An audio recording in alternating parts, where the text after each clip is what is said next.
Sir నమస్కారం sir. నమస్తే. Sir Nagari నియోజకవర్గంలో మాజీ మంత్రి రోజా గారికైతే జగన్మోహన్ రెడ్డి గారు షాక్ ఇచ్చారని చెప్పుకోవాలి సార్. అక్కడ ప్రస్తుత టీడీపీ ఎమ్మెల్యే ఎవరైతే ఉన్నారో ఆయన తమ్ముడు ఇప్పుడు ఆ టీడీపీకి రాజీనామా చేసి వైసీపీ పార్టీలో జాయిన్ కాబోతున్నారు. ఆయన్ని అక్కడ నగర నియోజకవర్గ ఇన్ఛార్జ్గా కూడా చేయబోతున్నట్టుగా వార్తలు వినిపిస్తూ ఉన్నాయి సార్. సో ఇదే కానీ జరిగితే ఇక నగర్లో రోజా గారి రాజకీయ ప్రస్థానం ముగిసిపోయినట్టే అని కూడా చెప్పేస్తున్నారు. దీని వెనకాల కూడా పెద్దిరెడ్డి రామచంద్రారెడ్డి గారు ఉన్నట్టు కూడా వార్తలు వినిపిస్తున్నాయి సార్. మరి రోజా రాజకీయ ప్రస్థానం గురించి ఇక ముగిసిపోయినట్టేనా నగరిలో, మీరేం చెప్తారు సార్ దీనికి సంబంధించి? అంటే గాలి ముద్దుకృష్ణమనాయుడు గారి రెండో కుమారుడు వైసీపీలో చేరాడు. ఇది స్టోరీ. ఎందుకు చేరాడు, ఏ ఆశతో చేరాడు? ఎమ్మెల్యే పదవి ఆశతోనే చేరాడు ఆయన. ఎందుకు ఎమ్మెల్యే పదవి ఆశ అంటే ఆల్రెడీ రోజా గారు ఉన్నారు కదా అక్కడ, మళ్ళీ ఇతనికి ఎలా ప్లేస్ దొరుకుతుంది? పైగా ఆవిడ మంత్రిగా కూడా చేశారు. ఆవిడకి హైకమాండ్లో మంచి పట్టు ఉండి ఉండవచ్చు. ఇప్పటికీ కూడా ఆవిడ కాన్షియస్గా తెలుగుదేశం పార్టీ మీద నిలబడి దాడి చేస్తున్నటువంటి, లేదు తెలుగుదేశం పార్టీ విమర్శల్ని తిప్పికొడుతున్నటువంటి ఒక ప్రతినిధిగా వ్యవహరిస్తున్నటువంటి సందర్భం కూడా ఉంది. అంటే ఎఫెక్టివ్గా మాట్లాడుతున్న వాళ్ళు తగ్గుతున్నారు నెమ్మదిగా.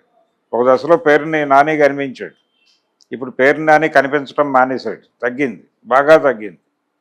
పర్టికులర్గా ఆ రేషన్ షాపు గొడవ జరిగిన తర్వాత ఆయన కనిపించడం తగ్గింది.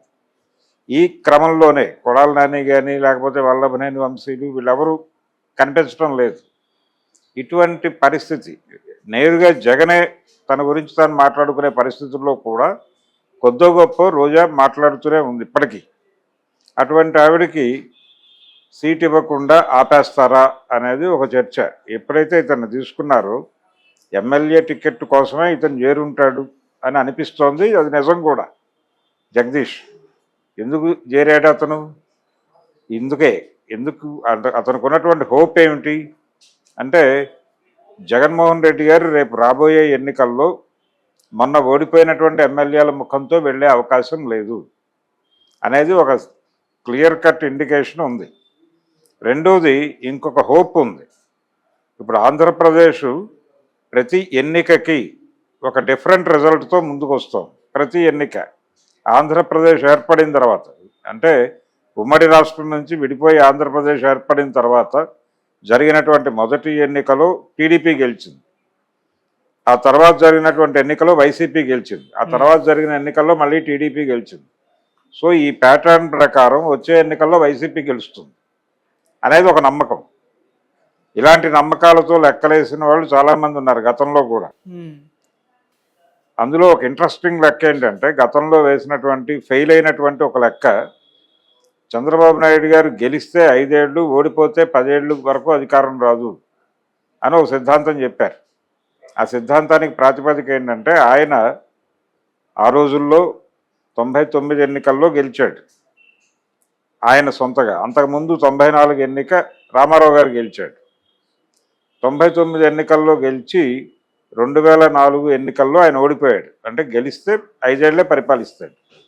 ఆయన 2004లో అధికారం కోల్పోయిన తర్వాత ఆయనకు పవర్ ఎప్పుడు వచ్చింది? 2014లో వచ్చింది. అంటే గెలిస్తే 5 ఏళ్ళు, ఓడిపోతే 10 ఏళ్ళు పడుతుంది తిరిగి అధికారంలోకి రావడానికి అనేది ఒక నమ్మకంగా స్థిరపరిచి, ఈ నమ్మకానికి ప్రాతిపదిక ఏంటి? ఆయన 2014లో గెలిచి 2019లో మళ్ళీ ఓడిపోయాడు కాబట్టి, అంటే అక్కడ 5 ఏళ్ళు ఉన్నాడు, ఇక్కడ 5 ఏళ్లే ఉన్నాడు. కానీ ఓడిపోతే 10 ఏళ్ళు పట్టింది అప్పుడు అధికారం రావడానికి. ఇప్పుడు కూడా అదే పడుతుంది. కాబట్టి 2024 ఎన్నికల్లో జగనే గెలిచేస్తాడు అని సిద్ధాంతం చెప్పిన వాళ్ళు కూడా ఉన్నారు. ఇప్పుడు వీళ్ళకి ఒక సిద్ధాంతం ఉంది, ఒక ప్రాతిపదిక ఉంది. ఇప్పుడు కొత్త సిద్ధాంతం ఏంటంటే, 5 ఏళ్ళకి కొత్త తీర్పు ఇస్తున్నారు ప్రజలు. ఇది గతంలో తమిళనాడులో జరిగిందే. డిఎంకే ఏడీఎంకే మధ్య ఎంజీఆర్ మరణానంతరం పదవి దోబూచులాడుతూ నడిచింది ముఖ్యమంత్రి పదవి. అదే పరిస్థితి ఇప్పుడు ఏపీలో ఉంది అనే అభిప్రాయంతో వచ్చే ఎన్నికల్లో జగన్ గెలవబోతున్నాడు అనేటువంటి ఒక బిలీఫ్ నడుస్తోంది. ఈ బిలీఫ్ నడుస్తున్నటువంటి సమయంలో అదొక హోప్. అలాగే ఇక్కడ ఉంటేనేమో అన్నగారి కింద తమ్ముడిగా ఉండాలి, రాముడి కింద లక్ష్మణుడిలాగా ఉండాలి. ఇతనికి కూడా ఆస్పిరేషన్స్ ఉంటాయి కదా. సో తన కోరిక నెరవేరాలంటే అన్నగారు అవకాశం కల్పిస్తే తప్ప టీడీపీలో కుదరదు. తన అవకాశం తనే క్రియేట్ చేసుకోవాలంటే పక్క పార్టీలోకి వెళ్ళి పోటీ పడాలి. అంటే అన్నదమ్ముల సవాలు. వచ్చే ఎన్నికల్లో అన్నదమ్ముల సవాల్గా సీన్ మారుతుంది. అక్కడ మారి ముద్దు కృష్ణమనాయుడు గారి ఇద్దరు పిల్లలు అసెంబ్లీ స్థానం కోసం దెబ్బలాడతారు.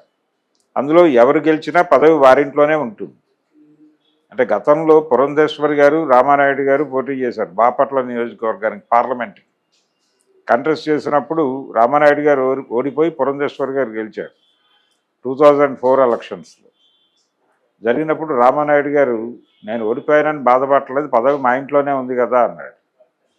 ఆయనకి కోడల వరుస అవుతుంది కాబట్టి పదవి మా ఇంట్లోనే ఉంది కదా అన్నాడు ఆయన క్యాజువల్గా. అలాగే ఇప్పుడు ఎవరు గెలిచినా పదవి వారింట్లోనే ఉంటుంది కాబట్టి ఆ కుటుంబానికి వచ్చిన ఇబ్బంది లేదు. ఇప్పుడు ఇబ్బంది అలా రోజాకు ఇబ్బంది. ఆయన ఎలాగూ న్యూ ఫేసెస్తో పెడతాడు అన్నదానికి కూడా ప్రాతిపదిక ఏంటంటే మొన్న జరిగినటువంటి ఎన్నికల్లో కూడా ఆయన చాలా చోట్ల ముఖాలు మార్చాడు జగన్మోహన్ రెడ్డి గారు.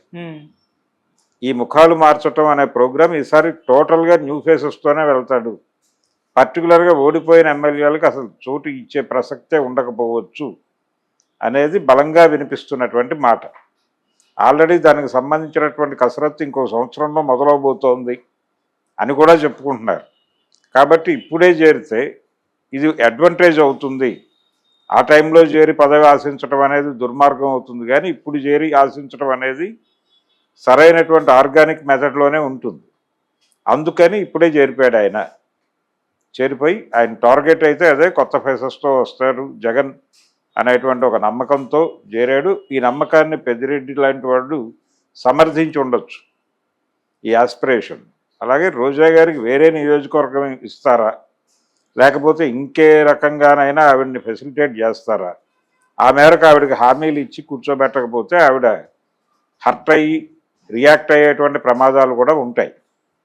అందుకని ఇది కొంచెం మేనేజ్ చేసుకుని నడిపించాల్సినటువంటి కథే నిస్సందేహముగా. అందుకని నగరిలో రోజా పరిస్థితి అయితే లేదు. టికెట్ లేకపోవటమే ఖాయం. 90% ఉండే అవకాశం లేదు, 95% ఉండదు. ఓకే. ఆవిడ